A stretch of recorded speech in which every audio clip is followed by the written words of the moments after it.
development, and I'd like to get started here.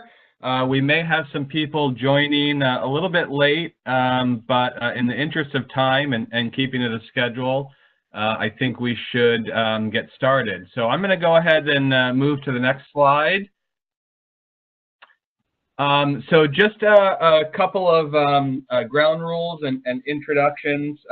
First of all, I just want to make everyone aware that this webinar is being recorded. The purpose of this is to post it onto the exchange so that it is available for folks who aren't able to join. If you have an issue with this being recorded, then I would ask you to drop off the line now. Secondly, please ensure that you mute your line. I do have the ability to mute all the lines, but when people join the webinar new, sometimes our lines aren't muted, so I could spend the entire hour just continually muting lines, and nobody wants that. So please keep your line muted. We will be able to hopefully keep it quiet for everyone on the line, and we'll have opportunities when I unmute the lines to ask questions later on.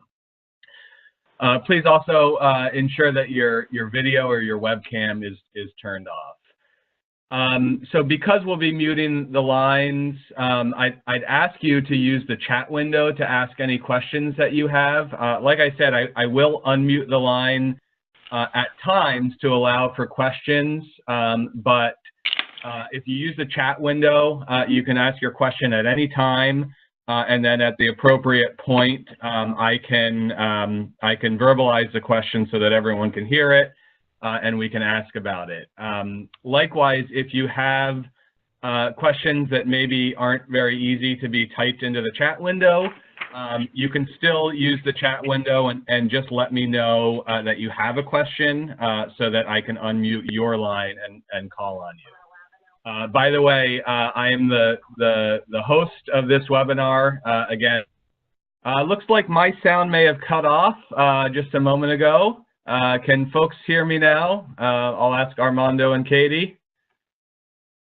Yes, we can hear you now. Okay, great. So I will pass to you. Awesome. Well, good afternoon, everybody. My name is Katie, and I am one of the DPMs for the Delmarva Peninsula. So we cover the 14 counties of Delaware, Maryland, Virginia over on the East Coast. And then I'll pass it over to Armando to introduce himself. Hi, everyone. My name is Armando Falcone. I'm one of the disaster program managers here in Southeast Michigan. We cover the greater Ann Arbor and greater Detroit area.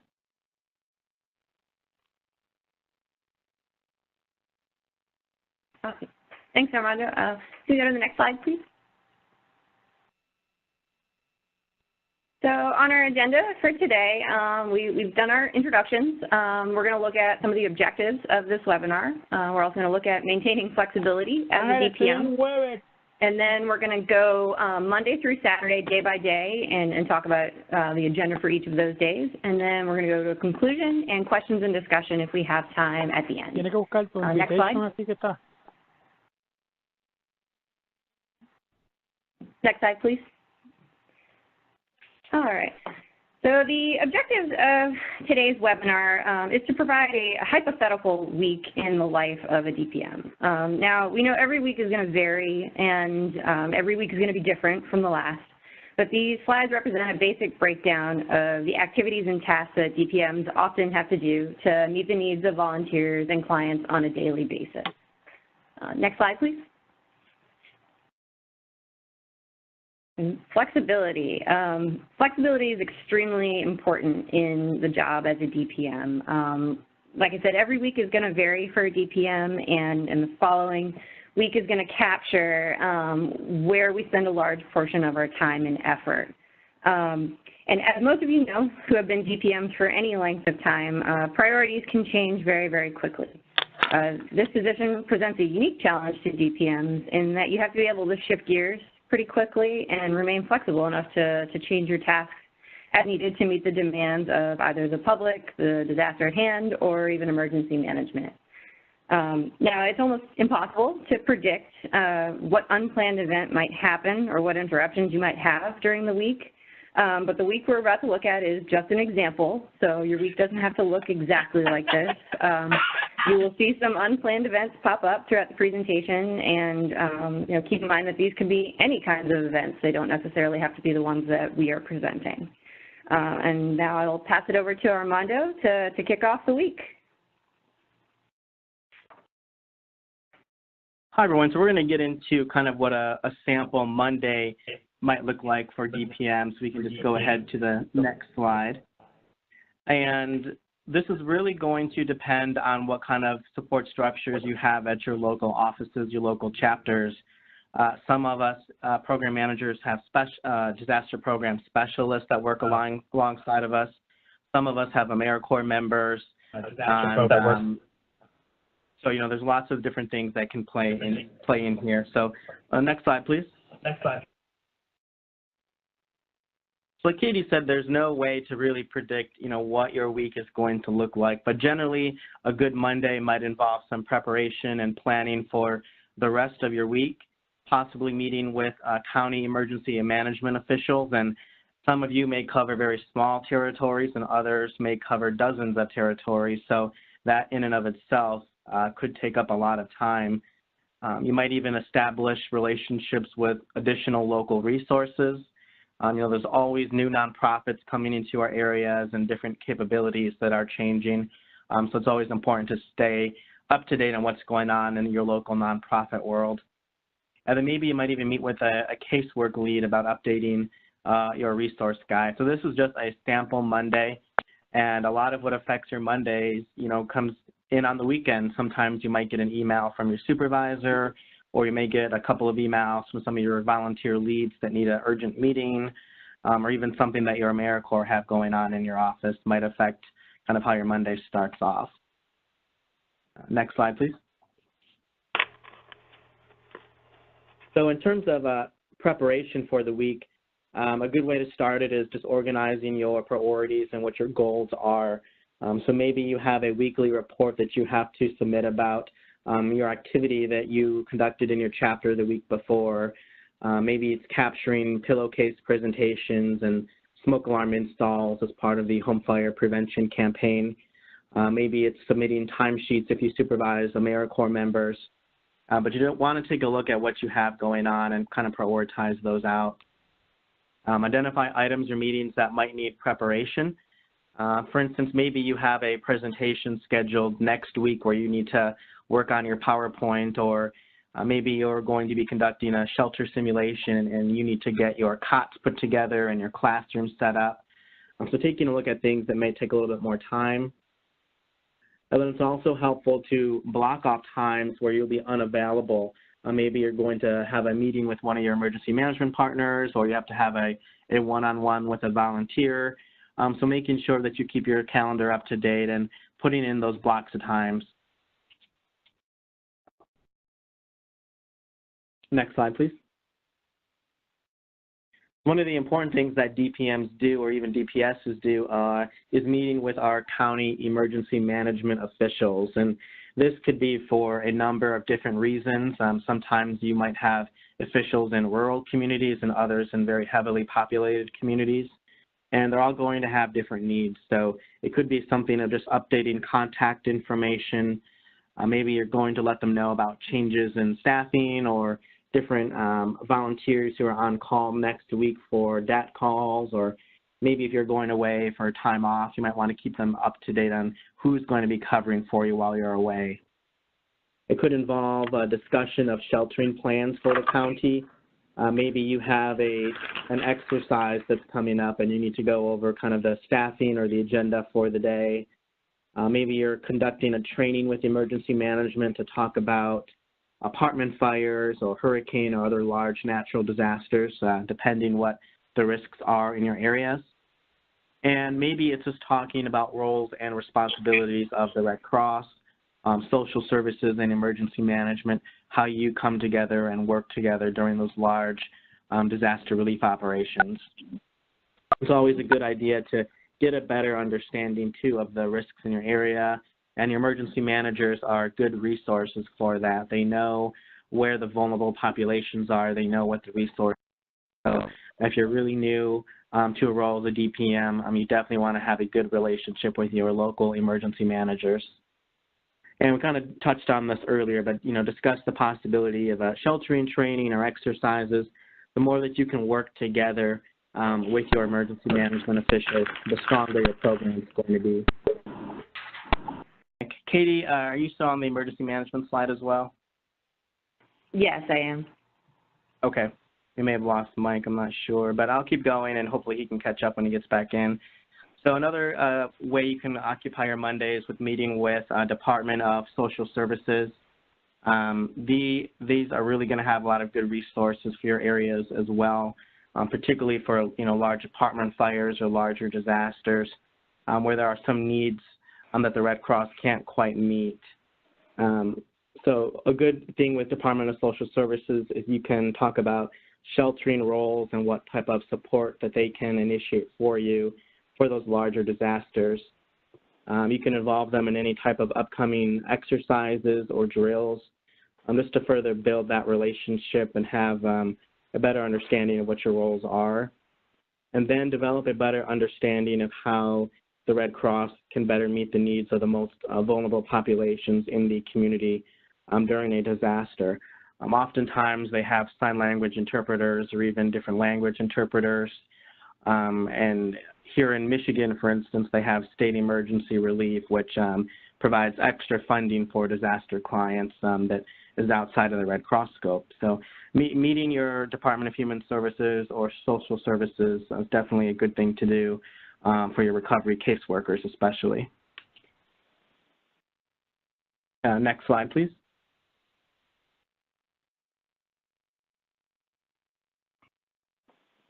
So one other important way to that might occupy your time is meeting with your chapter caseworker leads. And this will be a bigger deal depending on the number of fire calls or disaster calls that you see at your chapter.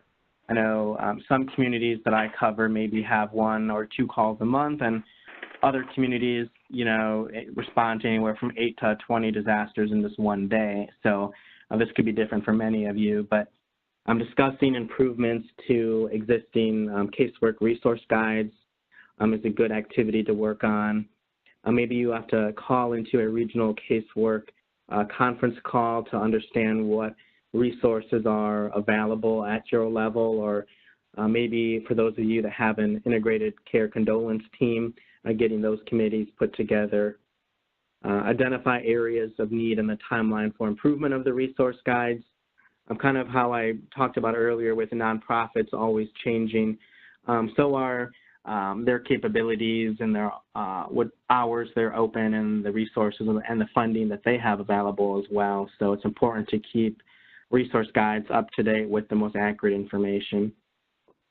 And then it's always good to reach out to those local resources, Salvation Army, the local shelters, any food banks. You want to keep in close contact with them, because when those really big events happen, they're going to be your best friends and a resource and an ally that you can work with to help the clients out.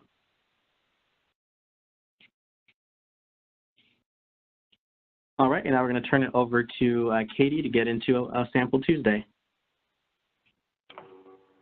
Thanks, Armando. So we have a lovely Tuesday put together. Next slide, please.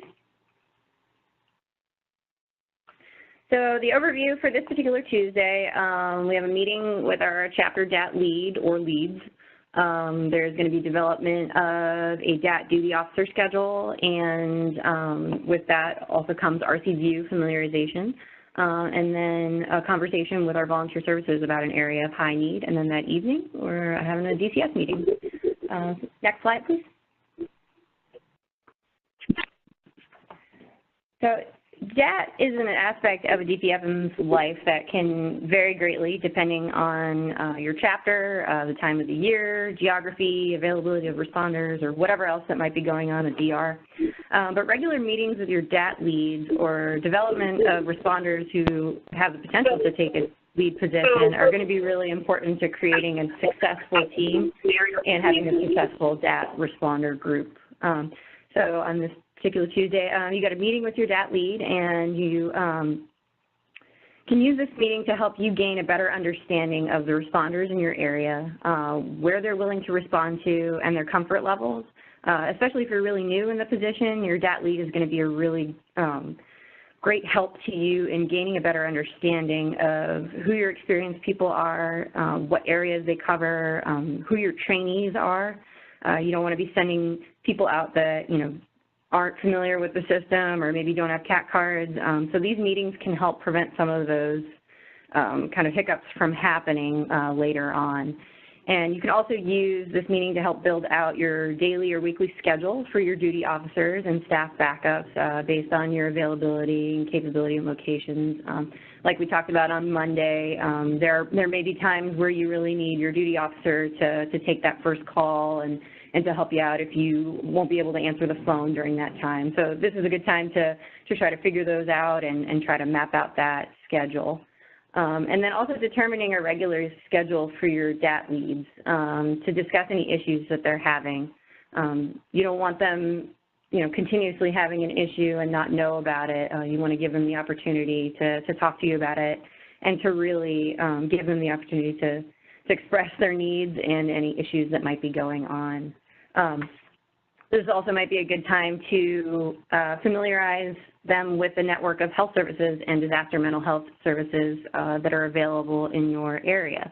We utilize them pretty frequently, and we want to make sure we have up-to-date lists, and then getting those lists out to our responders or getting responders familiar with that. And then if you've got an issue with either slow response times in a county or another issue that comes up, this is a good time to try to brainstorm some ideas about how to improve it and different ways that we can tackle that particular issue. Next slide, please.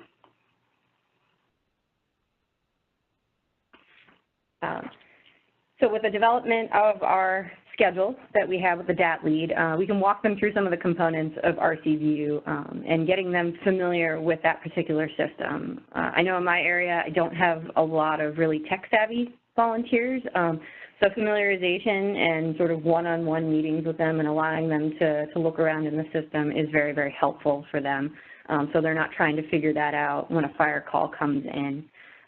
This also gives them the opportunity to ask questions and to get some of those kinks out of the way before a disaster call actually comes in.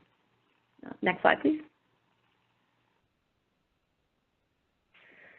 And so from the DAT meeting that we just had with our lead, we discovered an issue of the slow response time. So now would be a good time, if you are in the same office as your volunteer service, you can walk over there, give them a call, and try to communicate with them that you have an issue and that there is potentially a need for increased recruitment or a need for more DAT responders because of that slow response time.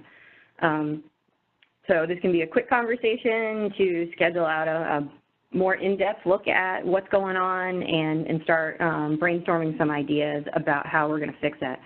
Communication is going to be really important, and it's a big part of this because if you're not relaying the problems that your volunteers are having out in the field, we obviously can't fix them.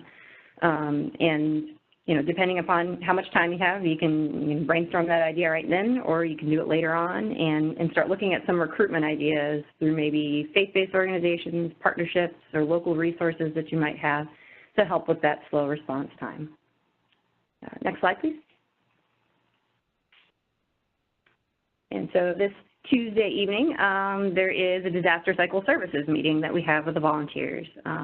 These are usually regularly scheduled meetings that we have to keep our disaster responders in the loop, to give them an opportunity to mingle with each other, to get to talk to one another outside of a fire call, and to really get to know one another. So at this meeting, you can pass along any updates any trainings that might be coming up, events that are on the calendar, and then restocking of supplies to your volunteers as well, your responders. This is a good time to discuss any updates to the disaster guidance, whether it's feeding, sheltering, home fire campaign, whatever's going on, and keeping people up to date with the most current information. It also might be a good time to try to scope out if you have any responders that might be good duty officers, and starting the process of developing them to get put into those schedules and start taking that first call and try to boost their capabilities. And then, again, restocking your DAT supplies, CAT cards, and all kinds of comfort kits and paperwork and moving forward books. So next slide, please. Now I'll pass it over to Armando for Wednesday. Thanks, Katie. Next slide, please. So one thing I want to mention just really quickly is, as DPMs and DPSs and just disaster in general, our to-do list is pages and pages long, and really we are never done. There's always more work that can be done. There's always more things to respond to, and always more preparedness that we can take. So be sure to pace yourself in everything that you do. We can't solve the world's problems in one day, so pace yourself and really prioritize on what you have to get done, what you would like to get done, and what needs to be done. So a sample Wednesday here could involve mass care work. Maybe you have some new partners that want to come aboard as a shelter partner of ours, which are really important when we need to house dozens or potentially hundreds of clients. Maybe you have a weekly check-in with your supervisor, and vice versa. Maybe you have a weekly check-in with any direct reports such as AmeriCorps or leadership volunteers, and then maybe planning for an upcoming home fire campaign. And for those of you that have been with us for a few weeks already, I'm sure many of you helped out at the home fire mega blitz a few weeks ago. So next slide, please. So a shelter facility survey are something that you'll become very familiar with, where an agency is offering to come onto aboard as a Red Cross shelter in the event that we need them. So maybe you have identified a church that is interested in becoming a shelter, and so you would first need to maybe meet with a church trustee or even the pastor to discuss what it means to be a shelter, and when they might be utilized, and how that activation process works out. You would then need to do a facility survey, and ideally you would have some volunteers or even a local shelter team that could do this for you, with the help of maybe a regional sheltering lead if your division or state has that, and maybe provide training to new volunteers that want to learn how to do these type of surveys. You would then need to get a shelter facility agreement on site signed by your shelter team and those who are working with you, and follow up to send the church MOI and a hard copy of agreement, and notify the sheltering lead to update NSS.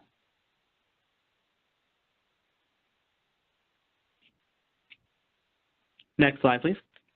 All right, so weekly check-in with supervisor. So this might be just a call with your supervisor for discussion of any new developments going on in the chapter, or maybe for you to seek advice about how to move forward on a project, relay any concerns or issues that you have, maybe that you're facing or that a volunteer is facing or somebody within your chapter.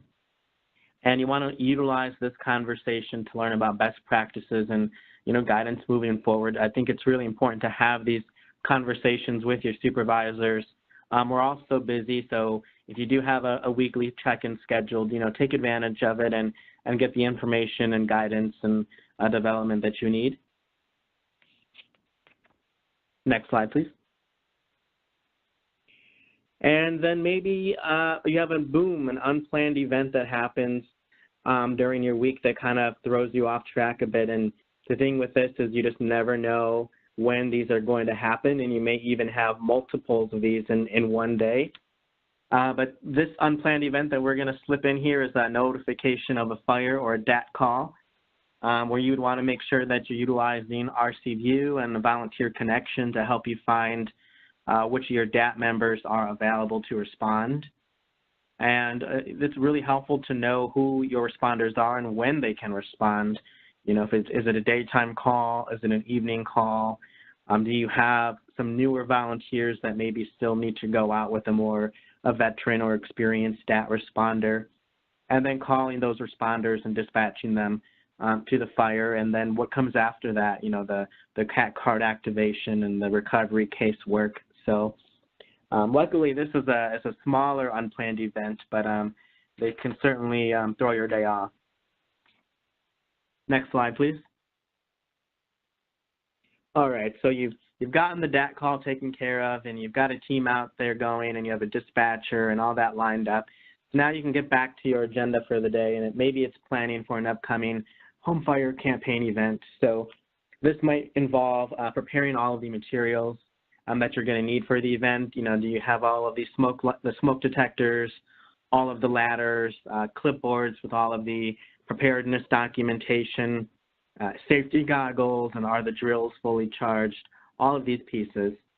And have volunteers help out, or AmeriCorps members if you have them, and then begin to develop a long-term strategy for achieving whatever your goals are. Maybe you have a weekly goal of number of alarms to install, or maybe your chapter is responsible for a specific number as part of your regional goal. So many of your days could have home fire campaign related events in those. I'll turn it over to Katie for Thursday. Thanks, Armando. So we've made it to Thursday. Next slide, please. So our Thursday overview, we've got an LEPC meeting and a DAT job induction. So looking at our overview, we might have what looks like a little bit of a lighter day, and you can use these lighter times to get caught up on emails, planning, phone calls, and all that sort of office work that sometimes we can't always get done when we're on the road or out in the community or out doing other things. Next slide, please.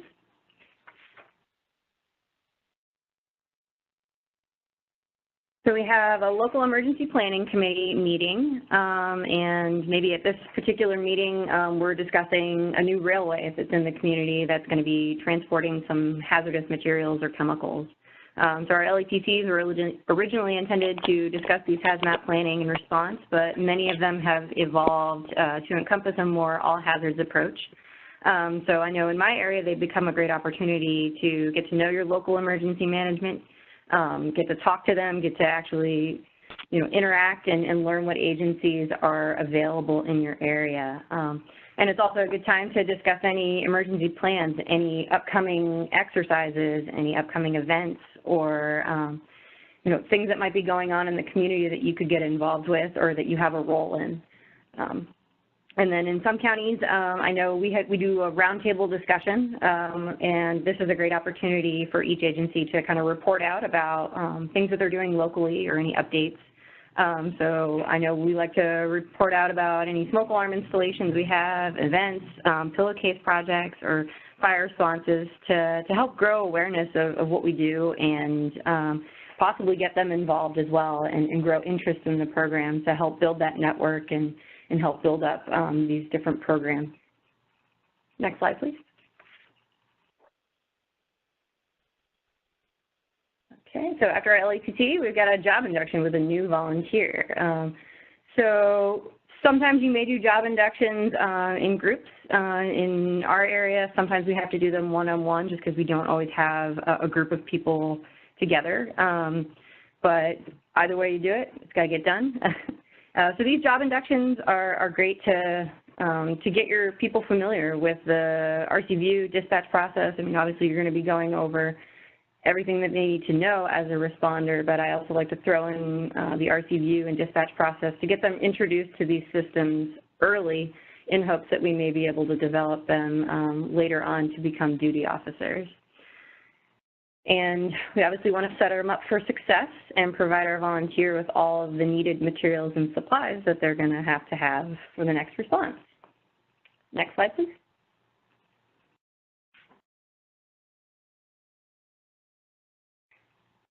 And so unfortunately, we have another unplanned event that happened. We get notified of a multifamily fire at an apartment complex. So we want to first start by looking in RTView and trying to get some information about what's going on. We need to know the number of units that are affected, the number of people that may be displaced, and start thinking about different things that might have to happen if we have a large group of people displaced. So hopefully in RTView we've got some sort of on-scene contact information, and we can reach out to them to start that information gathering process. And as everybody knows, these situations tend to change very, very quickly. So we want to gather the most up-to-date information just in case something has changed from the time the call came into the RDCC until the time you get it. So if you don't have a duty officer who hasn't already started calling down your lists of volunteers and responders, you want to start getting on that and trying to get somebody on scene to gather some additional information for you, and then getting these people out as quickly as we can. So in this particular case, our responder may have gotten on scene and realized that there are additional units that are affected, and we might have to have a discussion about additional resources that we might need to send out to the scene. So those resources may be additional responders to maybe help with paperwork or to activate CAT cards. Or if we've got a really large group of people displaced, are we starting to think about sheltering and the next steps that we might need to take for that particular process. We also probably need to start looking at writing an IIR and our notification process to our supervisors and up the chain so that they're aware that we do have a larger event going on and keeping them in the loop. And then if for some reason we got to end up at the scene to help with scene management or activation of CAT cards, we got to go out there and help our responders. Maybe there's emergency management on scene, and we can help talk with them and walk them through what we're doing and where we're going from there. Next slide, please. So we've made it to Friday, and I'll pass it over to Armando. Alrighty, next slide, please. So now that we've made it to the weekend, you know, we're almost there, but we have a little bit more of our day left. So maybe you have a Pillowcase project presentation with a new volunteer, and just a normal disaster preparedness event. So let's talk a little bit more about what that's going to look like. Next slide, please. So for the Pillowcase presentation, it's going to be a lot of logistics-related work. You're going to need to gather your printed materials, the outline for the day, your hazard guide resources, your quizzes, certainly all of the pillowcases themselves, and then student workbooks. Maybe you're going to plan to conduct 2 presentations scheduled for 2 classes of 30 students each.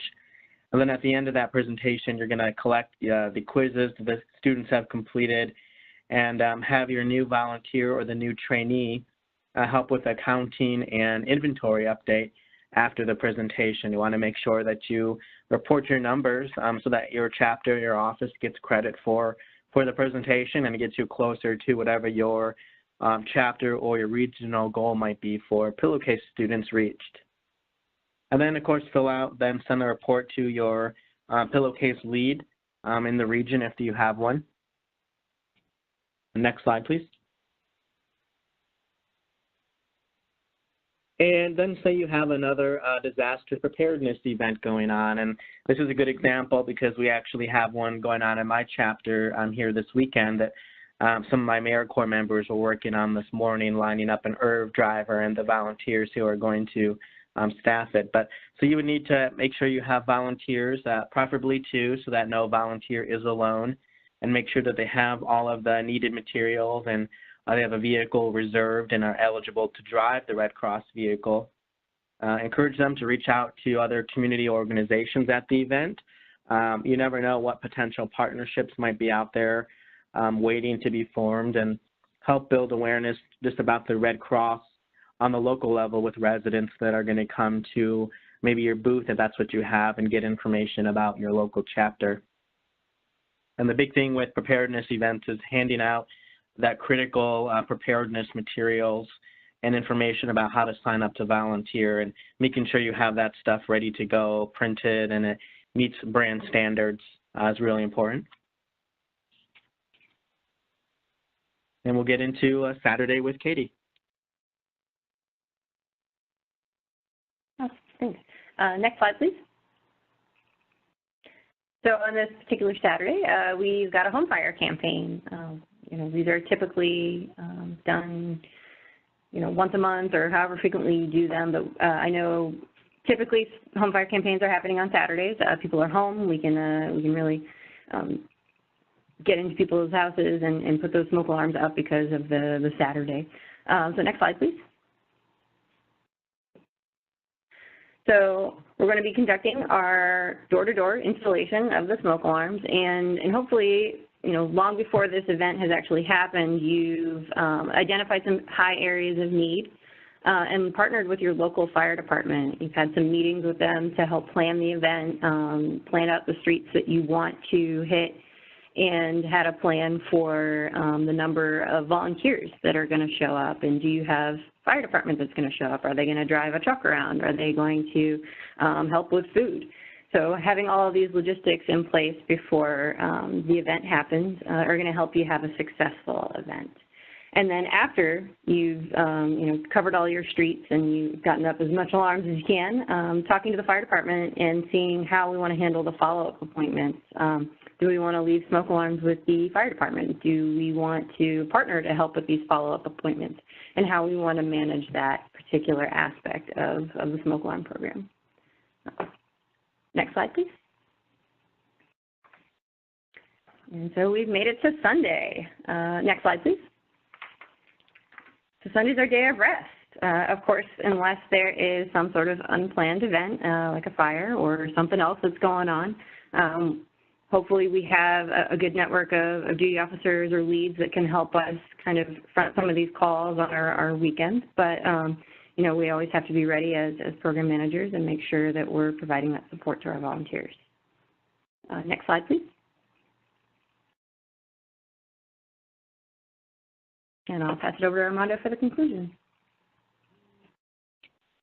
All right, everyone. So we've made it to the end of the week, and it's been a pretty busy week. We've had DAT calls, apartment fires, home fire campaign events, preparedness events, some meeting with emergency management, some meetings with volunteer leadership. So, you know, the point of kind of the sample week is that every week can vary greatly based on whatever your priorities are, how many responses your chapters gets, and any other disasters that might not be in your jurisdiction, but maybe that you will have to go and assist at.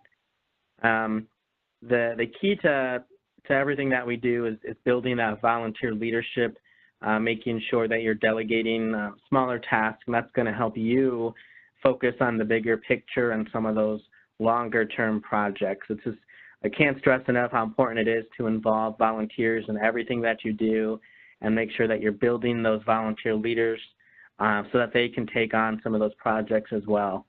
Empower your volunteers to help you out.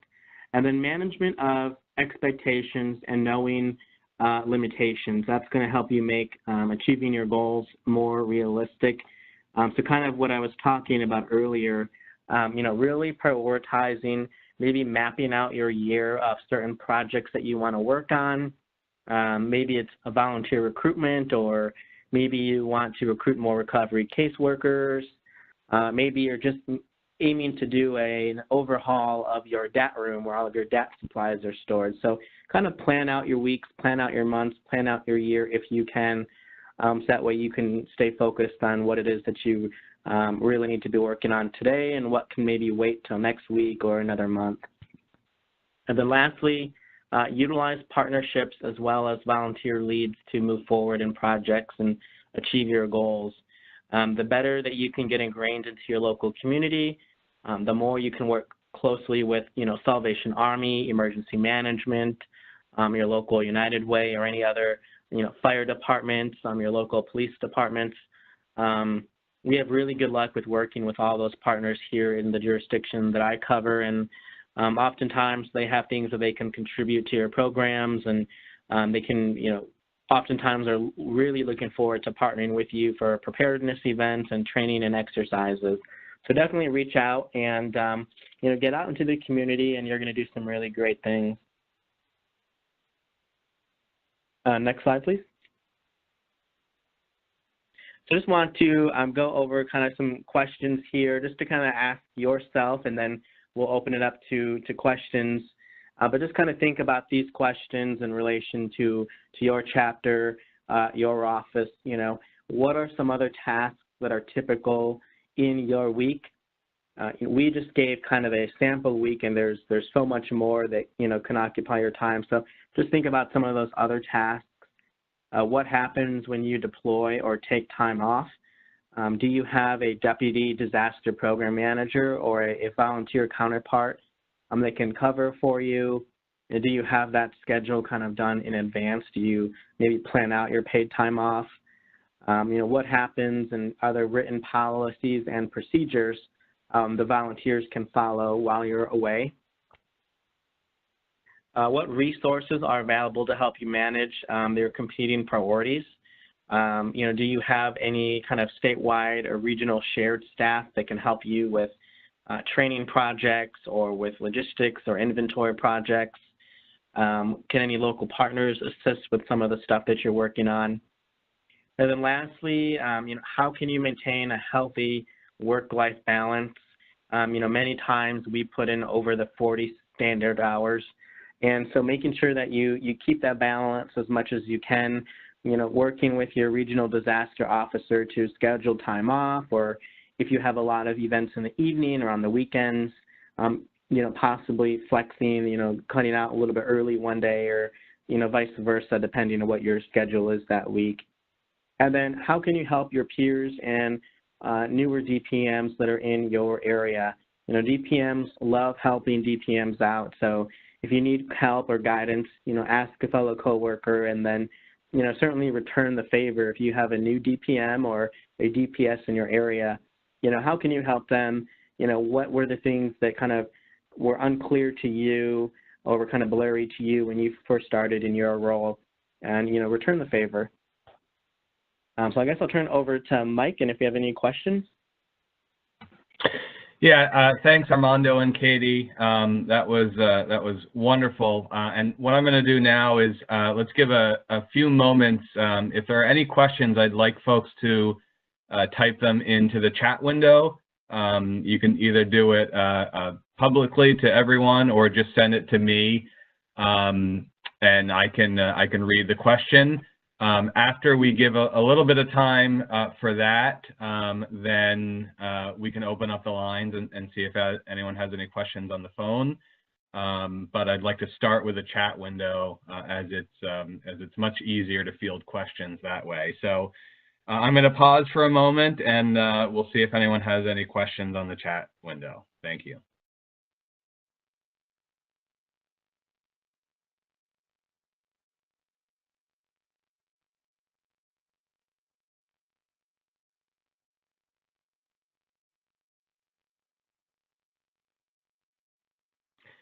I'm seeing nothing coming in right now, which is fine. I'll still give people an opportunity to type in their question. In the meantime, while we're waiting for that, oh, I do have one question that just came in. Okay, how much time do you feel should be scheduled to work with your DPS, especially if they are new? Armando or Katie, do you want to try to address that? Yeah, I guess I can go ahead and tackle it first, and then we can have Katie chime in. But so in this area here in Southeast Michigan, we have 4 disaster program specialists, and some of them have been with us for several years, and other have come on board just really in the last year. So I think that really just depends on their own experience level. You know, have they started out as an AmeriCorps member first, or a volunteer, and then come aboard as a program specialist, or are they completely brand new to the Red Cross? But I would definitely recommend spending time with them for sure on a weekly basis. Maybe that's a check-in on Monday, maybe a check-in on Friday. And also I think what influences that is, do they work directly at your office with you, or are they at a remote location where maybe you would want to check in with them on a more frequent basis? And it certainly doesn't need to be in person. You can do it over the phone. You can do a Skype call. There's lots of different ways, but I would definitely recommend at least weekly. Thank you. I also have kind of an addition to that answer that is just a reminder that there are many times volunteer leaders who have been in their roles for years, and that you should be sensitive to that when dealing with them, and not necessarily treated as new members. Okay. While we wait to see if there's any other questions that come in over the chat line, I am going to open up the phone lines. I'm going to unmute everyone. We'll give folks an opportunity to ask any questions over the phone line. It may be a bit distracting if folks don't have their own phones muted. So I will try to quickly remute the lines after we field any questions. Okay, the lines are now unmuted. Any questions from the phone line?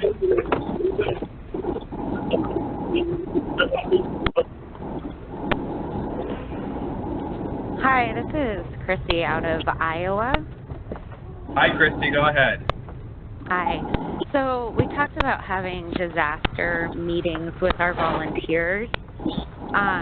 I cover 31 counties. Some of my volunteers are 2.5 hours away.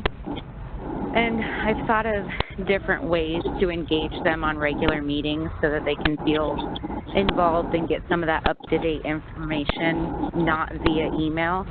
Does anybody else there have the same territory or coverage, and any suggestions on how they can best get their volunteers together for meetings without having to physically be there? And if you have some counties that only have a couple volunteers that may not get together on their own either. Yeah, I think that's a really great question. Is there anyone out there on the line who is in a similar situation and has found success with any methods for that? Hi. Hello, this is Leslie with the West Central PA chapter. And how we've arranged that is to offer a conference call mode to be able to incorporate and have those individuals present and engaged in a conference call, and or we've even thought about Skype, but definitely conference call. Hi, this is Megan from Northern Michigan. I don't have 31 counties, but I do have 11, and they're quite large. What we do is we move the meetings to a different location, and we also broadcast it we have a SharePoint site, but if you use WebEx or something like that, then you could have a camera going, they can have a camera going, and they can see you and hear you and take part in the meeting and see what you're looking at the same time. Some of the volunteers love it, and then some of them just like it when you come to their area. This is Deb in Kansas. I actually cover 60 counties, and we had to divide our 60 counties in 4 quadrants. So I have one meeting once a week in each of the quadrants out of the month. Emma, do you need the first aid kit? Okay, great. So I'm going to open it up just a little bit longer to questions on the phone. We do have some background noise, and I want to be sensitive to that. I'd encourage anyone, if you have a question, even if you want to ask it over the phone, to let me know in the chat window so that I can remute the lines and then just unmute the people who have a question. But in the meantime, any questions on the phone? In Utah would get it. Tom? Yeah, Tom's not in the office. Oh, I can check. It doesn't matter if I was thinking of asking him, but I can, yeah. Yeah, don't let it be me, because I'm not going to get in the middle of any of this crap. No. Any other questions on the phone?